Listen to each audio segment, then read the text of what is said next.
Il y a une force gravitationnelle qui est l'assimilation et qui vous ramène à l'identité française comme ça. Exactement. Et vous amène, vous aspire et pouf, choc à pic, vous êtes français. Bonjour à tous. Aujourd'hui, on va parler de fraude scientifique.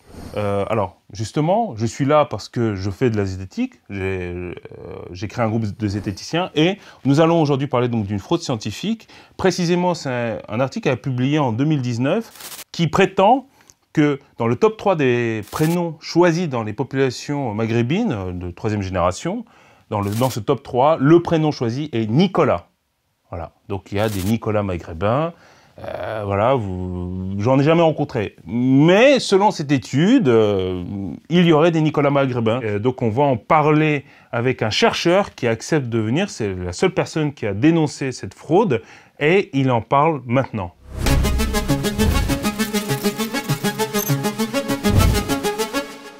Bonjour Jean-François Mignot. Bonjour.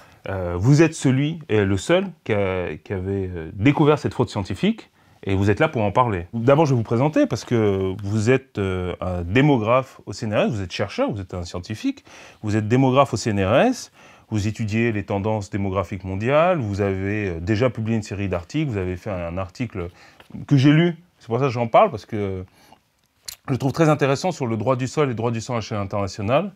Voilà, donc c'est pour rapidement vous présenter. Et commençons tout de suite. J'ai parlé de fraude scientifique sur ce top 3, et c'est vous, et vous êtes le seul, à en parler. Est-ce que vous pouvez rapidement expliquer ? Alors, en fait, il s'agit d'une publication qui date d'avril 2019, et l'INED, c'est l'Institut National d'Études Démographiques, qui est l'institut de recherche publique en France, qui est censé informer les pouvoirs publics et les Français sur les questions de population, notamment sur l'immigration, qui a publié en avril 2019 un article qui a fait grand bruit dans tous les médias, dans les journaux, à la radio, à la télévision, un article qui portait sur les prénoms des descendants d'immigrés en France. Grand bruit, positivement. Absolument. Les journalistes ont répercuté le contenu de cet article avec gourmandise, en France et à l'étranger. Cet article a super bien marché d'un point de vue médiatique. Et alors, qu'est-ce que nous disait cet article ? Il avait en fait principalement deux résultats très spectaculaires. Le premier, c'est que, comme vous l'avez très bien dit, les deux prénoms les plus fréquemment portés en métropole en 2008 par les petits-fils d'immigrés du Maghreb étaient prétendument Yanis et Nicolas. Yanis, on peut le croire. Absolument. Mais Nicolas, c'est vrai que moi, j'en ai jamais rencontré. Hein. Pourtant, vous n'êtes pas le seul. Personne en n'en a jamais rencontré. Bon, je vous laisse finir. C'est vrai que moi, quand j'ai lu cet article, je me souviens que j'étais assez pour toi. Quoi. Des Nicolas maghrébins. Mais ils sont où, en fait ? Parce que là, on parle de dizaines de milliers de personnes, c'est censé être. Hein. Bien sûr, puisque ça voudrait dire que si Nicolas était effectivement le deuxième prénom le plus fréquemment porté par les petits-fils d'immigrés du Maghreb, il y en aurait des dizaines de milliers en France. Ce qui est bizarre, effectivement, c'est que personne n'en ait jamais rencontré. Mais je pense qu'on va en parler de façon plus approfondie. Oui, là, on est dans le scepticisme. Hein. Voilà. Là, on est dans l'esprit zététique. On va voir, exactement. On va vérifier tout ça. Et donc, en avril 2019, l'Institut National d'Études Démographiques a publié cet article, suite à quoi j'ai été quand même un peu étonné.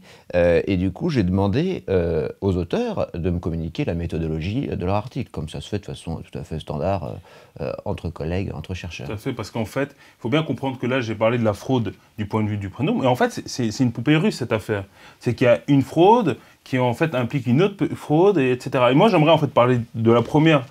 Alors, c'est pas une fraude, mais la première chose qu'on peut remarquer, enfin, qui, moi, m'a un peu frappé, puisque je parle de zététique et je parle comme d'esprit critique, ce qui est finalement la démarche scientifique et la démarche d'un certain nombre de personnalités publiques, dont la tronche en biais, Thomas Durand, ben, moi, je suis étonné. Parce qu'on a discuté, évidemment. Moi, je vous ai posé la question en privé et puis je vous la pose. Mais pourquoi nous avoir contacté uniquement nous ? En fait, je ne vous ai pas contacté uniquement vous, mais vous êtes le seul à avoir eu la gentillesse de me répondre, et de me répondre positivement. En fait, la plupart des autres journalistes ou des autres chaînes YouTube de rationalistes, soit n'ont pas répondu à mes sollicitations, soit en fait ne s'intéressent pas à ce sujet. Ils considèrent que les prénoms, c'est pas un sujet important. En fait, c'est pas le sujet. Le sujet, c'est le problème, c'est la fraude scientifique en sciences sociales sur l'immigration en France aujourd'hui. Et ça, sur ce sujet, il y a dans les médias, Le Monde, France Culture, et y compris sur des chaînes YouTube qui se prétendent rationalistes, un tabou. les gens ne veulent pas en parler de peur d'alimenter les campagnes politiques et de gens qu'ils exècrent. Le problème, c'est que ce qu'on voudrait quand même, c'est que les chercheurs en sciences sociales mettent sur la table des faits plutôt que des fadaises qui les arrangent politiquement. C'est très important.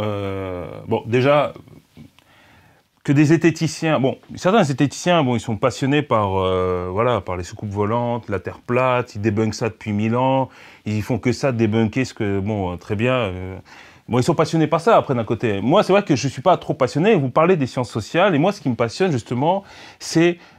bon, les théories pseudo-scientifiques, elles sont en dehors du monde scientifique. Mais là, on parle d'une fraude scientifique au sein de la communauté scientifique, et qui passe, et qui est acceptée parce qu'elle correspond à une certaine vision politique. Absolument. C'est ça, en fait. Alors, en fait, si on est précis, il y a 3 choses, en fait. La première chose, c'est que, après que j'ai demandé leur méthodologie aux auteurs de l'article, ainsi qu'à la revue qui a publié l'article, et même à l'institut qui a publié l'article, qui s'appelle l'Institut national d'études démographiques, toutes ces belles gens ont refusé de me communiquer leur méthodologie depuis 2 ans et demi. Mais justement, ça, on va en parler, justement. Là, on parle de ça. Parce que, pour comprendre, il y a la fraude scientifique en tant que telle, on va la voir. Mais avant de comprendre, c'est que la première difficulté que vous avez rencontrée, c'est que, et justement, c'est là où finalement, parce qu'on critique beaucoup les sciences sociales comme dérives idéologiques ou qu'il y a des pseudosciences, mais c'est pas vrai en fait. Il y a au sein des sciences sociales des dérives, mais il y a aussi des gens comme vous qui faites le travail du chercheur, qui consiste à demander les sources, les données, le programme informatique à partir duquel les chercheurs dont je parle, donc c'est Patrick Simon et Baptiste Colmont, sont arrivés à cette conclusion. Or là, il y a déjà une première aventure. On vous donne rien. Absolument. Ils veulent pas. Et puis les excuses qu'ils trouvent, enfin, il faudra rentrer dans les excuses parce que ça va mourir de rire. Ça, on y viendra après sur la dimension humoristique sûr. de l'affaire. Mais le premier fait, je veux dire, qui saute aux yeux, c'est que nous sommes en décembre 2021. L'article est paru en avril 2019. Depuis plus de 2 ans et demi, les chercheurs, la revue et l'Institut national d'études démographiques ont refusé jusqu'à ce jour de communiquer à moi ou à quiconque d'autre le programme informatique qui leur a permis de produire leurs résultats. Oui, mais... Donc, on est fait, là, pour moi, c'est l'un des 3 points. Ça, c'est ce que j'appelle l'imposture scientifique. C'est-à-dire qu'on a des gens qui se prévalent de scientificité auprès des journalistes qui ne peuvent évidemment rien vérifier, et des gens qui refusent de respecter les règles de la déontologie scientifique, qu'on appelle les règles de l'intégrité scientifique, avec leurs collègues. Ces gens continuent de publier à ce jour dans des revues qu'ils disent scientifiques, les journalistes continuent de diffuser le contenu de ces revues dites scientifiques, alors qu'ils refusent de communiquer à leurs collègues la méthodologie. Bon, ça, pour moi, ça c'est une imposture scientifique, il y a un problème de déontologie minimale. C'est le premier des 3 problèmes dans cette affaire. Tout à fait. C'est important de bien comprendre, quand vous dites déontologie, concrètement, vous avez envoyé des courriels aux 2 chercheurs, et vous avez échangé avec eux pendant plus d'1 an, vous avez échangé, et ils vous ont sorti toutes les excuses possibles. Alors moi, j'en ai... La première, alors on commence par la première qu'ils ont donnée, c'est d'abord le secret statistique. Oui. Il y a des secrets. Oui. Et on ne les révèle pas, les secrets. Alors c'est un petit peu différent de ça, mais alors, en fait, si vous voulez, il y a 2 éléments méthodologiques que j'ai voulu obtenir de leur part. Il y a d'une part ce qu'on appelle une nomenclature des prénoms par origine, et d'autre part un programme informatique. Pour ce qui concerne la nomenclature, vous avez raison, ils m'ont sorti un nombre d'énormités absolument incalculables pendant des mois et des mois, pour au final me communiquer, fin 2020, une nomenclature bidon. Bidon, ça veut dire qu'ils catégorisaient par exemple des prénoms espagnols, portugais et grecs comme des prénoms arabo-musulmans. Bon, ceci est une vaste farce. Non, mais attendez, il faut être ouvert d'esprit. Inclusif. Ils sont inclusifs. Il faut être inclusif. Effectivement. Peut-être pas au point d'inclure les prénoms grecs dans les prénoms musulmans, mais bon, ça c'est leur affaire. Au bout de plus d'1 an et demi, ils ont finalement consenti à me communiquer leur vraie nomenclature des prénoms, et donc à ce jour, je n'ai plus de problème là-dessus. En revanche, nous sommes plus de 2 ans et demi après leur publication, et je n'ai toujours pas, personne ne connaît à ce jour le programme informatique qui leur a permis de produire leurs résultats. Ça, on en est bien au problème d'imposture scientifique. Ces gens se font passer pour des scientifiques, ils n'en respectent aucune des règles. Peut-être que je vais juste reprendre... la nomenclature des statistiques, c'est simplement c'est l'échantillon, c'est-à-dire vous avez le nombre de personnes et leurs prénoms attribués. Donc ça, c'est la base de données, on va dire, à partir duquel c'est la base de données brute. Et le programme informatique, c'est le moyen de traiter cette base de données. Exactement. Il vous faut les deux. Tout à fait. Si vous n'avez que la base de données sans le programme informatique, bah, on peut très bien vous rétorquer que vous l'avez mal utilisé, vous ne pouvez pas reproduire. Parce que le fond de tout ça, c'est une tentative de reproduction du travail de vos collègues. L'idée, c'est de reproduire, par exemple, bah, c'est comme en science, vous avez quelqu'un qui dit « j'ai découvert une méthode pour transformer le plomb en or », bah, vous lui dites bah, « c'est super, comment tu fais ?» Et il va vous donner toutes les étapes, et qu'est-ce que vous allez faire? Bah, vous allez tenter de reproduire les étapes, et là, vous vous rendez compte que bah, le plomb reste du plomb. Et le problème, c'est qu'apparemment, ces chercheurs ne veulent pas que vous... non, là, c'est un procès d'attention, mais le plus factuellement possible, c'est ils nous ont pas donné les données brutes. Il a fallu plus d'1 an, et vous n'avez pas le programme informatique. Alors en fait, pour ce qui concerne les données brutes, en fait, elles sont disponibles à tous les chercheurs qui en font de la demande. Donc ça, je ne leur ai jamais demandé, donc ils n'ont jamais eu l'occasion de me la refuser. En revanche, ce qu'ils ont refusé, c'est d'une part la nomenclature des prénoms par origine, et d'autre part, et surtout, le programme informatique, que je n'ai toujours pas à ce jour. Donc en fait, à ce jour, les journaux, les radios, les télévisions ont diffusé des résultats, dits scientifiques, qui reposent sur une méthodologie que personne ne connaît au bout de 2 ans et demi de publication, sans aucune justification, sans que ni les chercheurs, ni la revue, ni l'Institut national d'études démographiques aient jamais justifié publiquement leur raison de ne pas communiquer leur programme informatique. Là, on est pour moi au cœur de la mascarade.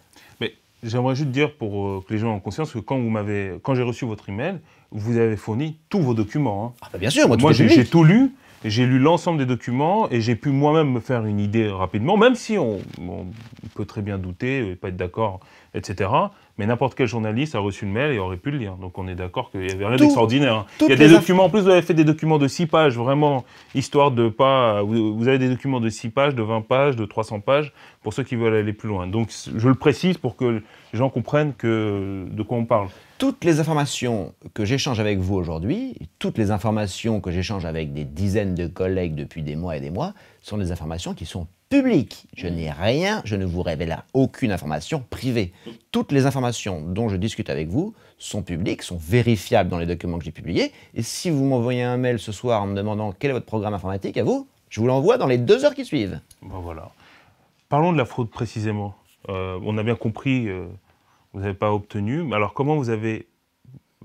vous avez quand même tenté d'appliquer, avec le peu qu'ils vous ont donné, avec la moitié de votre demande a été satisfaite, et vous avez quand même fait le travail que vous vouliez accomplir. Ça, c'est sur la reproduction des résultats. Ce que j'ai fait, c'est que j'ai fait au mieux. J'ai essayé de voir, en fait, quelles analyses avaient bien pu faire pour aboutir à leurs résultats. Alors, qu'est-ce que j'ai observé? J'ai observé, pour moi, la première question, c'était de savoir comment donc avait-il pu obtenir le résultat selon lequel les 2 prénoms les plus fréquemment portés par les petits-fils d'immigrés du Maghreb en métropole en 2008, c'était Yanis et Nicolas. Ça, c'est quand même une énigme. J'ai donc regardé la base de données sur laquelle ils sont appuyés, et dans cette base de données, qu'est-ce que j'ai découvert? Mais pourquoi c'est une énigme? C'est une énigme parce que pour avoir, un petit peu comme vous le disiez tout à l'heure, pour avoir rencontré un assez grand nombre de descendants d'immigrés du Maghreb, soit de 2e génération, soit de 3e génération, d'abord, à titre personnel, je n'en connais aucun qui s'appelle Nicolas, mais ça, c'est pas un argument très fort. C'est surtout qu'aucun de ceux que je connais ne connaît un seul autre descendant d'immigrés du Maghreb qui se prénomme Nicolas. Donc, si vous voulez, quand vous produisez un résultat aussi contre-intuitif, et que vous êtes un chercheur en sciences sociales, la première chose que vous faites, c'est de vérifier ce résultat. Vous ne balancez pas aux journalistes des résultats chocs sans avoir vérifié un minimum si ces résultats sont vrais. La première chose que j'ai découvert en exploitant la base de données, la même base de données que les auteurs, c'est que le nombre de petits-fils d'immigrés du Maghreb prénommés Nicolas dans cette base, c'est 11.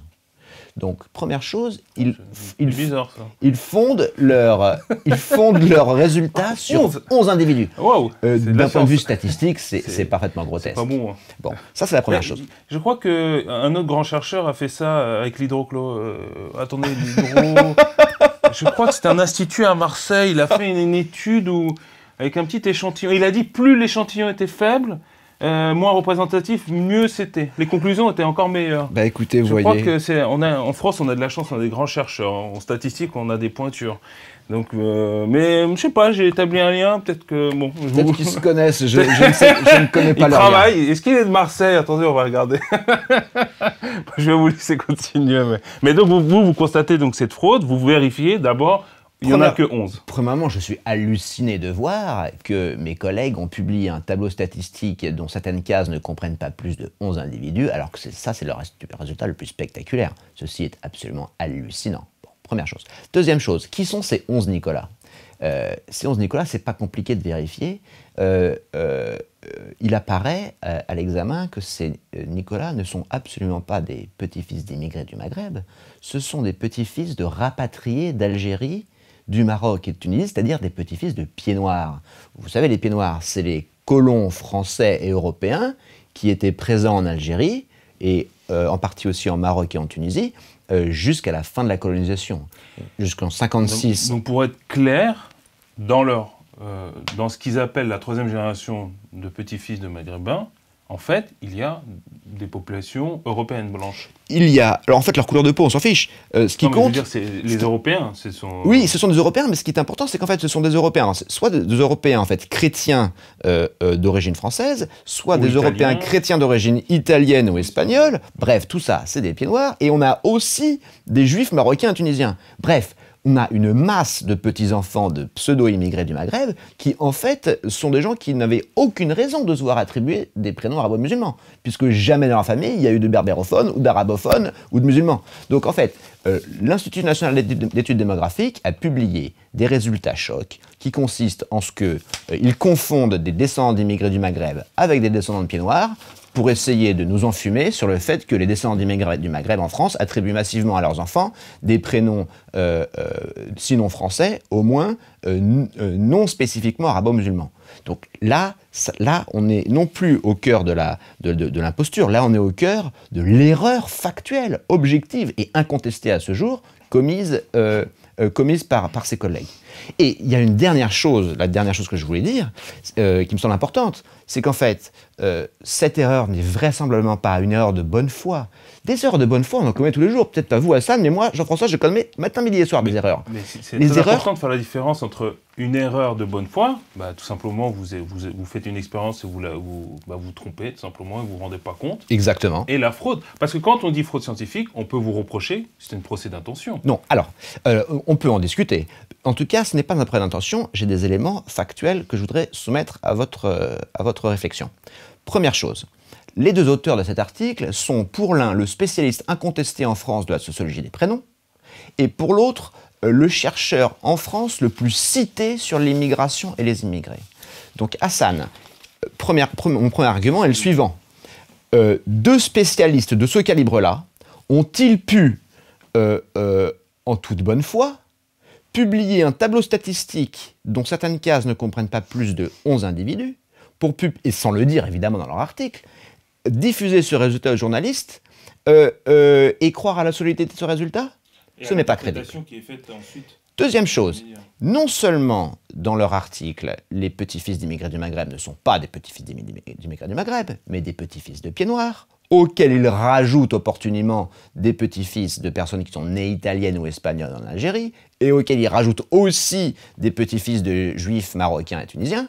Et vous allez me dire qu'ils ont pu croire à leurs résultats, alors qu'il aurait suffi de 20 minutes pour vérifier que ces petits-fils étaient des descendants de pieds noirs? C'est ce que vous avez fait, vous avez vérifié. Bien sûr. Et comment vous avez procédé à cette vérification? C'est pas très compliqué. Vous regardez pourquoi est-ce que ces individus ont été catégorisés comme petits-fils d'immigrés du Maghreb. Et par exemple, un bon nombre d'entre eux ont été catégorisés comme petits-fils d'immigrés du Maghreb au seul motif que l'un de leurs grands-parents serait né algérien en Algérie avant 1962. Or, personne n'est né algérien en Algérie avant 1962, parce que personne n'est né algérien avant 1962, parce que la nationalité algérienne n'existe pas avant 1962. Le territoire français officiellement. Exactement, la nationalité algérienne n'existe pas avant 1962. Avant 1962, toutes les personnes qui naissent en Algérie naissent françaises. Donc, on a là, en fait, une erreur qui est extrêmement basique, que tout le monde peut faire, mais que ça prend 20 minutes à vérifier. Donc, quand vous publiez un résultat aussi choc que le résultat des Nicolas dont vous avez parlé, vous le vérifiez. Et j'ajoute la chose suivante. Si jamais les deux auteurs, et la revue, et l'INED, avaient cru à leurs résultats, pourquoi est-ce que depuis 2 ans et demi, et jusqu'à ce jour, ils refuseraient de communiquer leur programme informatique?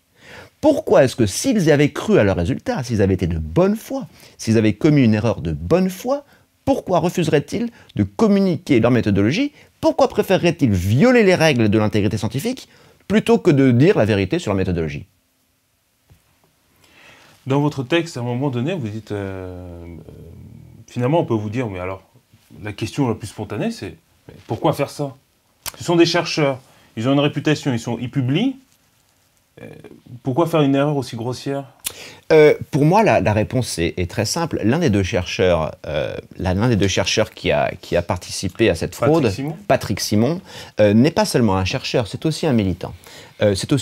Pour être très précis, c'est un compagnon de route des indigènes de la République, qui est un groupe dont vous avez peut-être déjà entendu parler, qui est un groupe qu'on appelle... de Doria Boutelja. Absolument, qui est un groupe qu'on appelle décolonial, qu'on peut aussi appeler racialiste, bon, on appelle ça comme on veut, disons que ce sont des gens qui se prétendent antiracistes d'extrême gauche, pour aller très vite.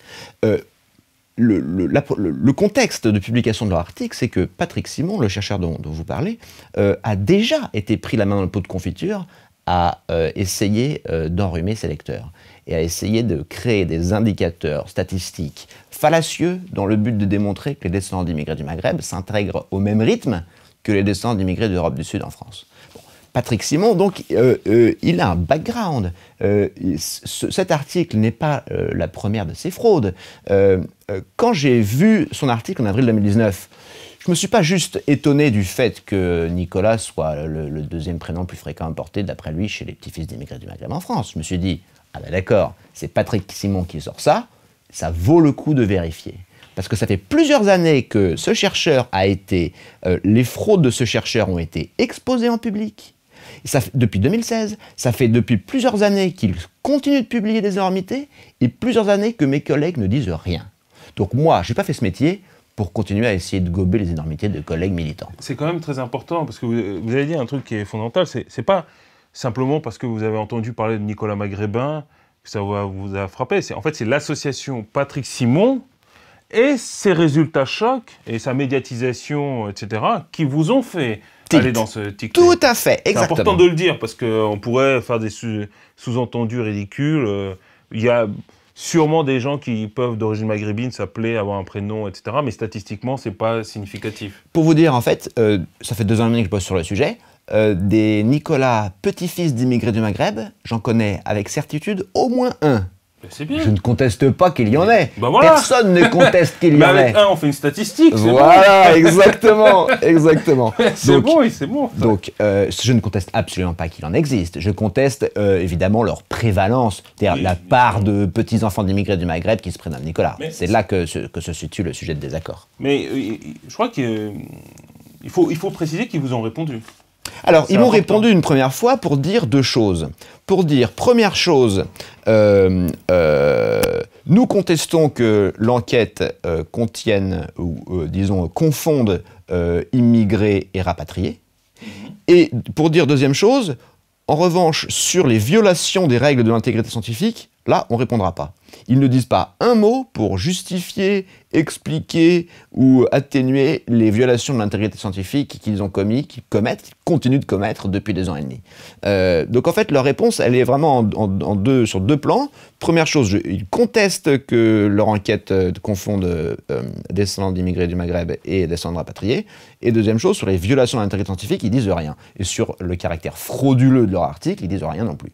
Donc, dans une seconde réponse que je leur ai adressée, je leur ai démontré par A plus B qu'en fait, si, leur enquête confond effectivement des descendants d'immigrés du Maghreb avec des descendants de rapatriés. La preuve, c'est celle que je vous donne, la preuve la plus simple à dire, c'est celle que je vous ai dite il y a 5 minutes, c'est qu'en fait, dans leur enquête, vous avez des centaines d'individus qui sont prétendument immigrés du Maghreb au motif qu'ils seraient nés algériens en Algérie avant 1962. Ceci n'est pas possible. Donc leur enquête n'a pas corrigé des erreurs factuelles dites par les enquêtés. Donc c'est pas compliqué au fond. D'une part, sur les manquements à l'intégrité scientifique, sur les violations des règles de la science, ils ne répondent rien, ils sont à poil. Et d'autre part, sur le fond de l'affaire, sur est-ce que leur enquête et leur exploitation confondent immigrés et rapatriés, ils le nient, ce à quoi je démontre par A plus B de façon extrêmement simple qu'ils ont tort. Et à ça, depuis 2 mois que je leur ai répondu, publiquement bien entendu, oui, ils ne répondent rien. Mais j'aimerais lire un passage de leur réponse qui m'a fait assez sourire.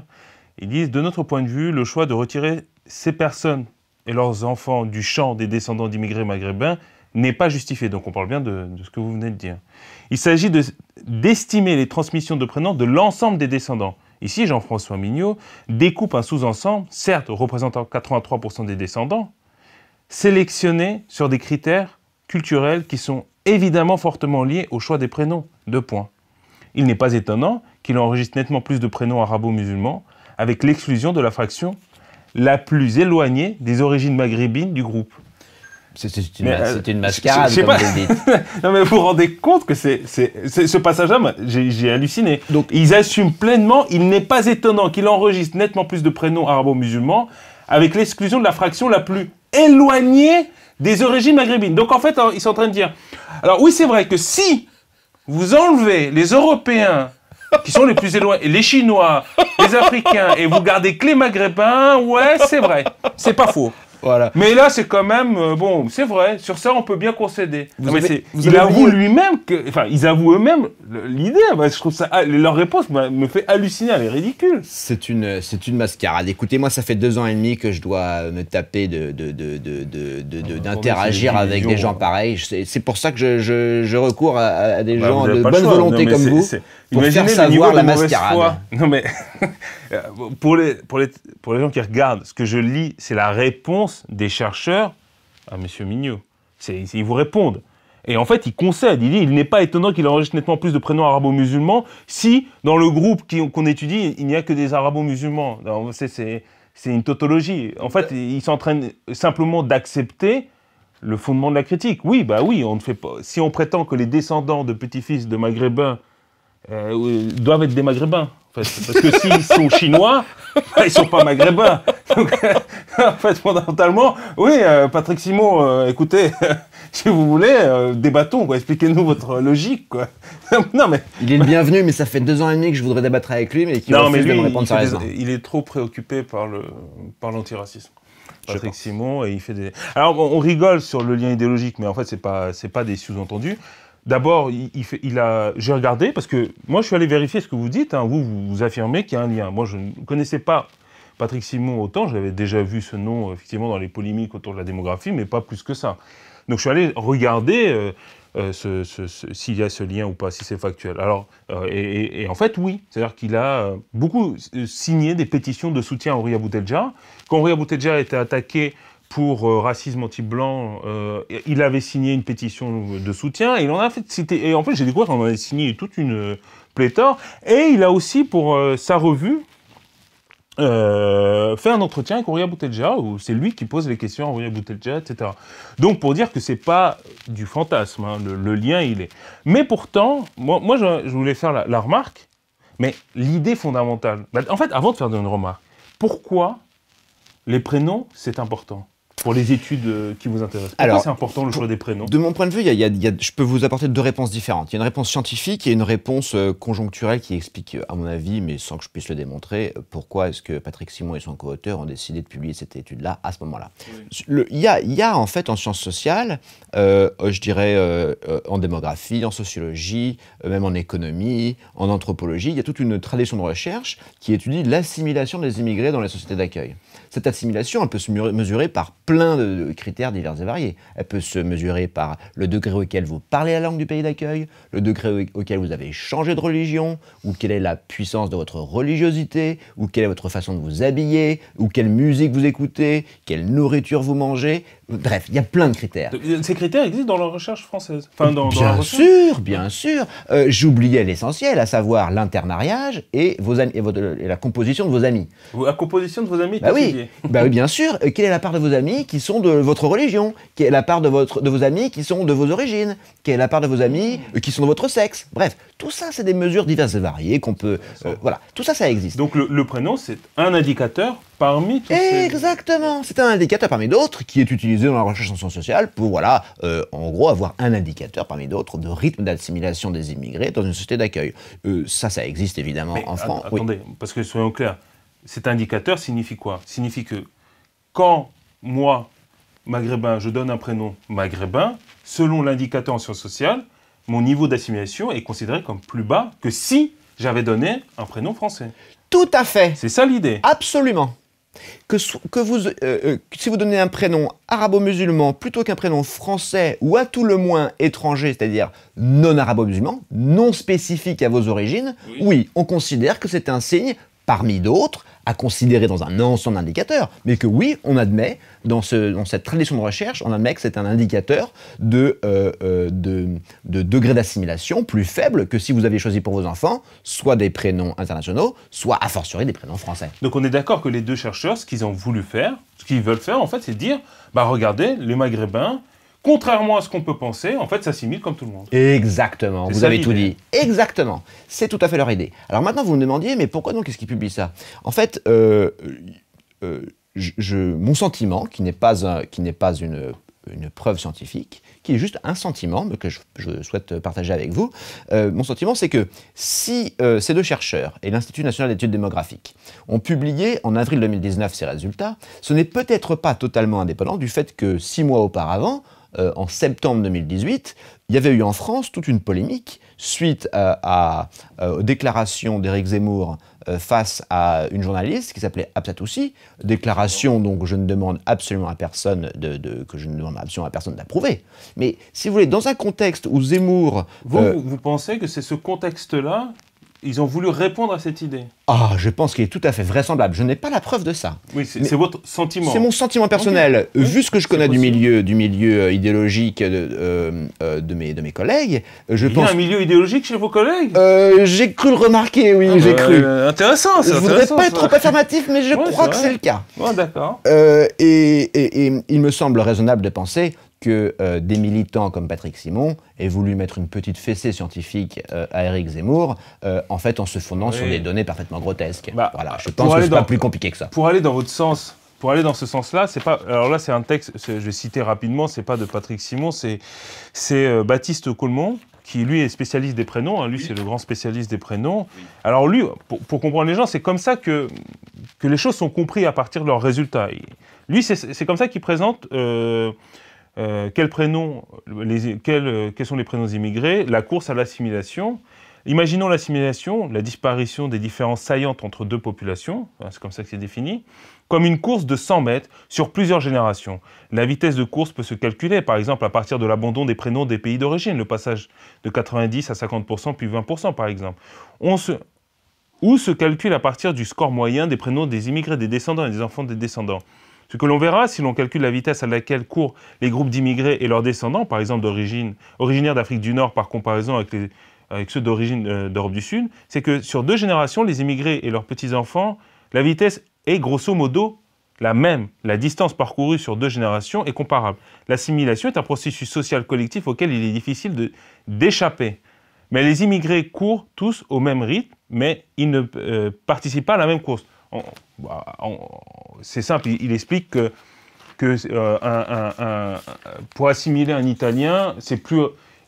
On va dire qu'un Italien commence 10 mètres en avant par rapport à un Maghrébin. Ils vont à la même vitesse d'assimilation, mais l'Italien arrive plus vite, le Maghrébin arrivera bien un jour. Donc en fait, l'idée c'est de dire, il y a les discours idéologiques, mais les faits, c'est qu'il y a une force gravitationnelle qui est l'assimilation et qui vous ramène à l'identité française comme ça. Exactement. Et vous amène, vous aspire et pouf, choc à pic, vous êtes français. Vous avez tout compris, je peux pas dire mieux. Mais moi, vraiment, j'ai l'impression qu'il y a vraiment un champ gravitationnel de la France. C'est une loi physique qui vient d'être découverte. Bah oui, en plus, il a fait un super schéma avec des distances et tout. Je dis, waouh, c'est super scientifique tout ça. Mais ce n'est pas le cas en fait. Non. Parce que j'ai regardé dans le détail ensuite quels sont les vrais prénoms. Enfin, pour le coup, c'est quoi les prénoms que donne la 3e génération de Maghrébins? Alors en fait, c'est très intéressant parce que si on parle sérieusement maintenant des résultats sur les prénoms des descendants d'immigrés du Maghreb en France, ce qu'on observe, c'est donc, première chose, c'est que la part des prénoms spécifiques à leurs origines qui sont attribués aux petits-enfants d'immigrés du Maghreb, et de Turquie aussi, soit dit en passant, est largement supérieure à la part des prénoms spécifiques à leurs origines qui est donnée aux descendants d'immigrés de toutes les autres origines. Donc les Maghrébins et les Turcs en France sont spécifiques en ce sens que, conformément à l'intuition, ils attribuent beaucoup plus de prénoms arabes pour les uns, turcs pour les autres, que ce n'est le cas des descendants d'Italiens, Espagnols et compagnie. C'est vraiment plus que beaucoup les autres, plus. Beaucoup plus. Mais maintenant, focalisons-nous sur les petits-enfants d'immigrés du Maghreb. Il y a pour moi un résultat qui est très important et qui est passé malheureusement inaperçu à cause des énormités de l'INED, c'est qu'il y a une très grosse différence entre les petits-fils et les petites-filles d'immigrés du Maghreb. Mais c'est normal. Alors dites-moi. C'est normal parce que c'est une culture patriarcale. Et dans la culture patriarcale, mon interprétation, c'est qu'on donne de la valeur plus aux garçons qu'aux filles. Les filles vont être mariées, donc elles vont quitter la famille et elles iront ailleurs. Donc il y a une souplesse dans les prénoms des filles qu'on ne retrouve pas, à mon avis, chez les garçons. En fait, vous avez raison de fait. Ce que je ne comprends pas dans votre explication, mais je suis ravi d'en discuter avec vous, ce que je ne comprends pas dans votre explication, c'est que ce qu'on sait par ailleurs sur les descendants d'immigrés du Maghreb, c'est qu'ils ont pour spécificité de ne pas vouloir que leurs filles se marient avec des conjoints non musulmans. Alors du coup, pourquoi donc attribueraient-ils à leurs filles des prénoms en fait beaucoup plus souvent ambigus, et en tout cas pas spécifiquement arabo-musulmans, qu'à leurs fils à propos desquels ça ne les dérangerait pas qu'ils se marient avec des groupes non musulmans? Parce que tout simplement, encore une fois, si on devait réfléchir, c'est que l'important du prénom du garçon, surtout de l'aîné en fait. En fait, même dans l'étude, moi ce que j'aurais aimé retrouver, c'est la place de l'aîné, du cadet, etc. Et voir les prénoms, aussi par catégorie d'arrivée. Quel est le prénom donné à l'aîné, au premier garçon de la famille, quel prénom on lui donne? Et ça, et statistiquement, on différencie par génération, enfin par rang de naissance. Par rang de naissance, on va chercher le mot. Ça m'aurait intéressé, j'aurais bien aimé voir ça. Vous avez raison. Parce que je pense que d'abord par rang de naissance, on verrait les prénoms. On verrait que le premier prénom serait très important, c'est un choix. Et je pense qu'en fait, encore une fois, j'ai un peu une approche une lecture plus anthropologique de la structure de la famille, de la structure familiale anthropologique. C'est que dans une famille patriarcale, la lignée du père se transmet au fils. Et l'aîné est porteur en fait de cette tradition, et tous les garçons, mais l'aîné en plus. Et les filles vont se marier. Alors oui, mais si, effectivement, ils ne sont pas pour autant exogames, c'est-à-dire qu'ils n'acceptent pas forcément que leur fille va se marier dans une autre culture, mais il y a cette souplesse du fait que le choix du prénom, le père doit avoir n'accorde moins d'importance et accorde plus de souplesse. Parce que aussi, il faut être, souple au sens où il ne faut pas être je ne dis pas du tout que vous êtes caricatural, vous ne l'êtes pas. Je dis simplement qu'il y a un phénomène d'acculturation. Parce que les prénoms en question des filles, c'est pas non plus Élodie, Paulette, etc. Ce sont des noms, ce qu'on appelle internationaux, si je ne me trompe pas. C'est le terme, ou ambigus, disons. Ou ambigus. Tout à fait. C'est quand même des termes ambigus. Par exemple, ce sont des termes ambigus au sens où on peut retrouver l'équivalent dans la religion chrétienne, comme Marie, Myriam. Il y a des prénoms comme ça qu'on considère, dans la culture arabo-musulmane, comme un peu des prénoms où il y a une certaine ouverture. Sarah, voilà. Célia. Sarah, qui est le prénom de la femme d'Abraham dans l'Ancien Testament. Donc un chrétien peut très bien lire une Sarah et se trouver proche, ou en tout cas trouver une certaine proximité. Donc c'est pour ça qu'il y a une plus grande souplesse, mais sur certains types de prénoms, parce que c'est pas pour le coup, j'ai lu, il n'y a pas de prénom typiquement français. Non, quasiment voilà. pas. Alors, pas du tout chez les petits-fils, et presque pas chez les petites filles. Mais chez les petites filles, il y a tellement de prénoms ambigus, ou à la fois arabe et français, ou à la fois arabe et anglais, que ça donne, si vous voulez, des connotations très différentes de celles qu'il y a chez les petits-fils, qui eux sont massivement arabo-musulmans, et spécifiquement arabo-musulmans. Tout à fait. Moi, mon explication, après, sinon il faudrait encore plus développer, trouver des études, comparer, etc. Et là, c'est pas le sujet ici. Hein. Mais moi, mon sentiment, il est celui-ci, et le fait que les garçons restent dans le clan. C'est comme Emmanuel Todd disait que la structure anthropologique familiale des populations sémitiques du Maghreb, c'est l'alliance des frères. Comme le fait qu'il y ait des mariages entre cousins, etc. Donc c'est quelque chose qui est moins... Et je pense qu'en fait, quand même, il y a un phénomène d'acculturation, il y a quand même une culture française, le fait de vivre, etc., fait que c'est moins fort, et il y a une certaine souplesse à des moments pour pour les filles, même une plus grande souplesse. Tout relatif, hein. Attention, c'est très relatif, bien sûr. Quand vous voyez les statistiques, ça reste quand même comparé à, je sais pas, l'assimilation des Italiens ou des Espagnols, c'est incomparable. Bien sûr. Mais moi, c'est mon explication. Mais écoutez, moi, votre explication, je ne peux pas avoir la certitude qu'elle est vraie, mais en tout cas, elle est compatible avec tous les faits dont j'ai connaissance. Donc, à titre provisoire, elle me convient. Mais moi, il y a un truc quand même qui est intéressant, c'est que Patrick Simon, vous dites, il est lié aux indigènes de la République et à Horia Boutelja. Et Horia Boutelja, par exemple, c'est un mouvement qui soutient en fait la lecture ethnique de la société. Et d'ailleurs, Patrick Simon, c'est ça aussi, il est pour les statistiques ethniques. Bien sûr. Il est pour ces statistiques ethniques. Or, si on appliquait les statistiques ethniques, sa fraude, elle ne serait jamais passée. S'il appliquait ses propres critères, comment il aurait pu faire passer? Parce que, pour le coup, on aurait vu que ce sont des ethnies différentes. Je pense que la priorité de Patrick Simon et des militants et des chercheurs militants de son style, c'est avant tout, c'est pas un souci de cohérence idéologique, c'est avant tout d'améliorer l'image de l'immigration et des immigrés en France, quoi qu'il en coûte. Ah oui, là, ce que vous dites, c'est clair. Et donc c'est clairement dit, je veux dire. Je pense que il serait prêt, enfin, je veux dire, il est de fait prêt à dire absolument n'importe quoi pour améliorer l'image de l'immigration et des immigrés en France. Oui, donc en fait, si vous voulez, moi je pense que les petites bizarreries idéologiques que vous soulevez et que je ne conteste pas. Je suis d'accord avec ce que vous dites. Il faut l'expliquer aux gens, en quoi c'est des bizarreries. Parce que, en fait, il y a quelque chose qu'il faut... Moi, je connais un petit peu les indigènes de la République, et puis ces différentes idéologies. Vous avez l'antiracisme classique de gauche, qui consiste à nier les différences d'origine. Nous sommes des individus, voilà, avec des particularités, et mon origine n'a rien à faire dans l'équation de mon statut, etc. Il y a une approche totalement différente qui consiste à dire non, pas du tout. Il faut prendre en compte les origines parce que grâce à ça, on va pouvoir évaluer le niveau de racisme et du racisme que les gens subissent et qui va expliquer le parcours des individus et pourquoi ils sont à tel revenu, pourquoi ils échouent, ils réussissent, etc. Donc en fait, la tendance des indigénistes, c'est au contraire faire une focale totale sur l'origine des gens pour expliquer ensuite tous les phénomènes à partir d'un racisme généralisé qu'on respire dans l'air partout, etc. Mais un racisme spécifiquement, je veux dire que les indigènes de la République affirment qu'il existe un racisme structurel en France, non seulement de la part de la population, mais aussi de la part d'État, oui. Et contre pour dire vite, contre les non-blancs. Les non-blancs. Oui. Voilà. Sachant qu'il ne peut pas exister par définition de racisme à l'encontre des blancs, disent-ils. C'est ça, selon leur cohérence idéologique, c'est ça. Bah, pour eux, donc les statistiques ethniques sont importantes parce que ça va être l'élément qui va permettre de dévoiler l'hypocrisie de la République. L'hypocrisie de l'assimilation. Exactement. Mais le problème, c'est que Patrick Simon, en faisant ça, il ne va pas dans leur sens, ces résultats. Il va dans l'autre sens. C'est-à-dire que, en fait, la société française assimile comme elle assimile toute population, sans discrimination. Je pense que Patrick Simon serait prêt, encore une fois, à dire n'importe quoi pour mettre des petites fessées scientifiques à Eric Zemmour. Mais parce que quand même, c'est une contradiction totale. Soit il y a un racisme systémique contre les minorités, et donc elles sont marginalisées, exclues, et ça va s'expliquer. Et donc on est censé justement trouver de façon cohérente un comportement marginal, et donc on pourrait l'expliquer selon leur théorie. Tout à fait.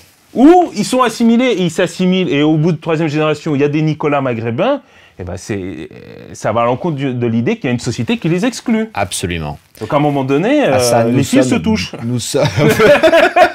Non, mais c'est vrai. Bon, après, c'est de l'idéologie. C'est sûr qu'on peut dire...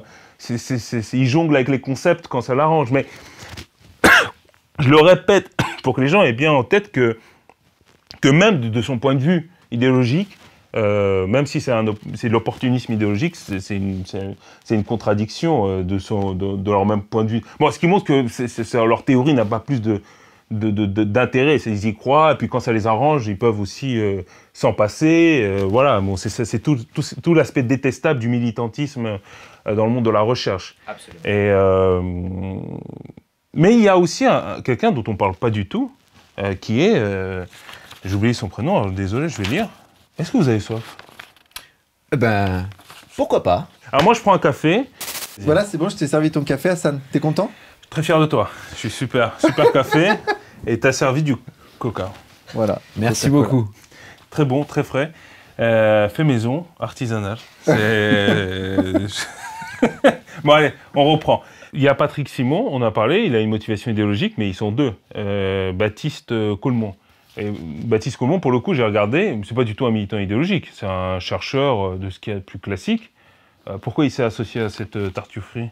Alors, je n'ai pas de preuve de ce que je voulais avancer, mais mon hypothèse la plus crédible de mon point de vue, c'est qu'en fait, il a sorti des résultats dont il ne pouvait pas ignorer qu'ils étaient faux ou douteux, non pas pour des motifs idéologiques, mais tout simplement pour passer à la télé.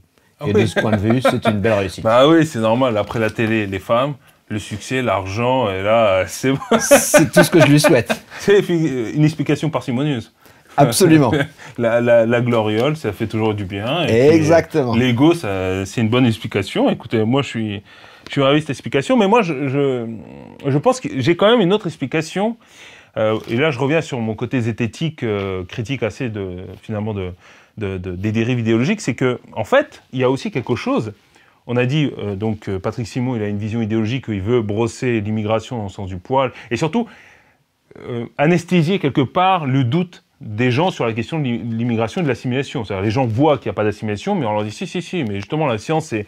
les petits malins, la science, ça vous permet, justement, vous croyez que la Terre est plate, mais non, en fait, elle est ronde, vous voyez, c'est ça la science. Et là, je vous dis que les Maghrébins s'appellent Nicolas, ah bon, oui. Et il y a ce phénomène-là, mais pour l'autre chercheur, en fait, il croit réellement à la force de l'assimilation. Non, je ne le pense pas. Je ne pense pas qu'il y croit. Je pense que s'il y croyait, s'il avait cru à ces résultats, il m'aurait communiqué, il aurait publié depuis 2 ans et demi le programme qui lui a permis de produire les énormités qu'il a publiées. Je ne pense donc pas que ni l'un ni l'autre n'ait sérieusement cru à la véracité des résultats qu'ils ont publiés. C'est pour ça que je parle de fraude scientifique. Car à mon avis, si jamais ils avaient cru à leurs résultats, s'ils avaient pensé que leurs résultats étaient exacts, robustes, ils auraient immédiatement et honnêtement communiquer leur programme informatique, ce qu'ils se refusent à faire depuis plus de 2 ans et demi maintenant. Mais moi je vais donner ma compréhension. C'est que quand on adhère à la compréhension sociologique des comportements humains comme ils le font, et qu'on parle comme Baptiste Colmont, qui parle de l'assimilation comme une espèce de force, comme ça, immuable, qui s'applique sur tout le monde, c'est qu'il y a un sous-entendu théorique. C'est parce qu'en fait, il pense, Baptiste Colmont, il pense qu'il n'y a pas de différence fondamentale entre les êtres humains, qu'il n'y a pas de facteur autre qui puisse expliquer le différentiel de comportement. Pour lui, les lois de l'assimilation vont s'appliquer autant sur un Italien, autant sur un Maghrébin, autant sur un papou d'Amazonie, etc., etc. Dans le sens où... Mais en fait, c'est cohérent dans une certaine compréhension des sciences sociales, qui est ce que j'appelle l'environnementalisme. Parce que ça aussi, c'est un aspect. Parce que puisque le résultat montre que c'est faux, que les Maghrébins, malgré 3 générations, le phénomène d'assimilation via les indicateurs qu'ils utilisent, ils ne s'assimilent pas, comment, dans leur cadre théorique, ils peuvent l'expliquer? À savoir, quand je dis cadre théorique, je fais rapidement référence aux théories de Bourdieu, de la socialisation, de l'habitus, etc. Comment un Bourdieu, tout en étant bourdieusien, arrive à expliquer que les Maghrébins ne s'assimilent pas? C'est une très bonne question, mais en fait, Hassan, pour se demander pourquoi donc est-ce que, en tout cas au regard du critère que constitue le choix du prénom, pourquoi est-ce que les descendants d'immigrés du Maghreb et accessoirement de Turquie se comportent différemment et même très différemment de tous les autres, en fait, pour se poser cette question, il faut déjà avoir établi les faits. Or là, en fait, ce qu'ils font, c'est pas qu'ils proposent une théorie tirée par les cheveux pour expliquer des faits, c'est qu'ils inventent de toutes pièces des faits qui ne correspondent en rien au réel, dans le but, en fait, de pouvoir nier que la question que vous posez se pose. Donc, en fait, pour moi, la nature du désaccord ne porte pas sur des questions théoriques, sur quelle est votre explication ou quelle est mon explication des faits qu'on observe. Mais moi, c'est pas... La controverse porte là sur les faits eux-mêmes. Oui, quels sont les faits qu'on observe? Mais justement, il est obligé d'inventer ces faits pour pouvoir faire en sorte que la réalité correspond à son modèle théorique. Mais là où on n'est pas tout à fait d'accord, Hassan, c'est notre premier désaccord depuis qu'on discute. C'est bon, on arrête tout. C'est notre premier désaccord.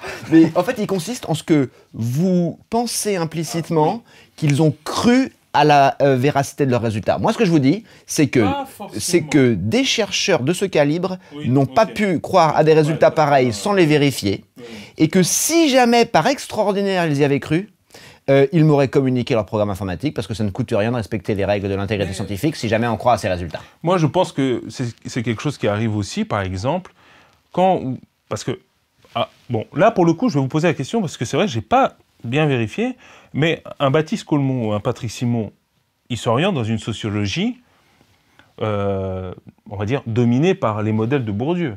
Ou est-ce que je me trompe? En tout cas, non, vous avez raison en un sens plus large, en fait, que pour ces sociologues-là, comme pour la très grande majorité des sociologues en France aujourd'hui, les différences de comportement entre groupes ne peuvent s'expliquer que par des facteurs environnementaux. Ça, c'est j'ai envie de dire, le dogme explicatif ou le dogme théorique standard en sociologie en France aujourd'hui. Ce n'est pas le cas dans tous les pays. Hein. Il y a des pays dans lesquels la sociologie est, disons, d'un point de vue explicatif, plus sérieuse. Mais en France, vous avez raison de dire ça. Mais encore une fois, dans la controverse qui nous oppose, moi je ne propose aucune explication à rien. Ah non, je ne fais qu'observer des faits. Alors, on n'en est même pas à ce niveau-là. Peut-être qu'ils ont été tentés de croire à des faits grotesques dans le but de continuer d'adhérer à leur théorie tout aussi grotesque. Peut-être, mais là vous allez tellement loin que j'en sais rien en fait. Là, je peux plus rien dire. Moi, j'ai pas fait d'essai là-dessus. C'est Inception en sociologie, quoi. Voilà. Comment un sociologue bourdieussien arrive à comprendre les contradictions dans lesquelles il patoche sans tout en Voilà, là vous me posez des questions qui sont de nature, je dirais, presque théologique. Ce n'est pas ma compétence. C'est la théologie. Là, on est dans la théologie. Ce n'est plus ma compétence. Mais c'est important de... En fait, les gens doivent se rendre compte que dans les sciences sociales, il y a des chercheurs... Vous prenez la parole. Mais c'est ça qui est... Je pense qu'on peut conclure l'émission. Je pense vous avez exprimé, est-ce que pour vous avez exprimé quand même l'ensemble de vos idées? Tout à fait, je vous en remercie. Oui, parce que apparemment le milieu sceptique français et zététique n'ont pas été intéressés par cette fraude scientifique. D'ailleurs, on vous a dit, enfin c'est toujours drôle, vous avez dit qu'un des zététiciens vous a dit que ça l'intéressait pas trop. Pourquoi les gens choisissent tel ou tel prénom, alors que c'est pas le sujet en fait. C'est absolument pas le sujet. Le sujet, c'est en fait comment se fait-il que les journalistes et la plupart des intellectuels en France tolèrent l'existence et la permanence de fraudes scientifiques en sciences sociales qui sont destinées à nous enfumer sur des sujets de débat public majeurs. On a le fact-checking de Libération.